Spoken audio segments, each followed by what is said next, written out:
All India railway federation का गठन 1924 में हुआ था और इस वर्ष हम शताब्दी वर्ष मना रहे हैं।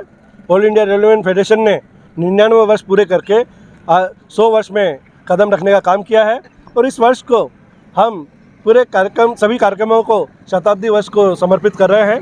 1960 में भारतीय रेल में एक ऐतिहासिक हड़ताल हुई थी और उसमें ये डिमांड थी कि रेल कर्मचारियों का नीड बेस वेजेस का फॉर्मूला तय होना चाहिए, जो कम से कम एक छोटे परिवार को, 4 के परिवार को जो न्यूनतम आवश्यकता है उसके हिसाब से वेतन का निर्धारण होना चाहिए।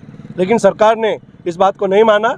रेल कर्मचारियों ने हड़ताल की, हमारे यूनियन का मान्यता को रद्द करने का काम किया, लेकिन ऑल इंडिया रेलवे फेडरेशन ने, north western railway employees union ने, जो उस समय वेस्टर्न रेलवे एम्प्लॉयज़ यूनियन थी, संघर्ष का रास्ता नहीं छोड़ा।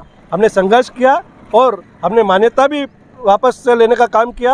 1 साल बाद सरकार को मजबूर होकर के मान्यता भी देनी पड़ी और जो न्यूनतम आवश्यकता के अनुसार वेतन का निर्धारण का जो फॉर्मूला है वो अगले वेतन आयोग ने उसको स्वीकार करने का काम किया और उसके रूप में महंगाई भत्ते के रूप में तमाम कर्मचारियों का वेतन ज़रूरत के आधार पर, मार्केट की जो महंगाई है उसके आधार पर मिलने का काम हुआ।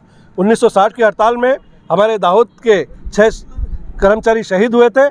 उनकी शहादत को नमन करने के लिए आज हमने यहाँ राजा साइकिल रेलवे कॉलोनी में प्रभात फेरी करने का काम किया और मौन व्रत रख करके और उनको श्रद्धांजलि अर्पित करने का काम किया है। और ये हमारा जो शताब्दी वर्ष के तहत निरंतर कार्यक्रम जारी रहेंगे। इसी के तहत 16 जुलाई को हमारा रक्तदान शिविर का आयोजन किया जाएगा और ऑफिसर्स क्लब में भारी संख्या में रेल कर्मचारी और उनके परिवारजन रक्तदान करने का काम करेंगे।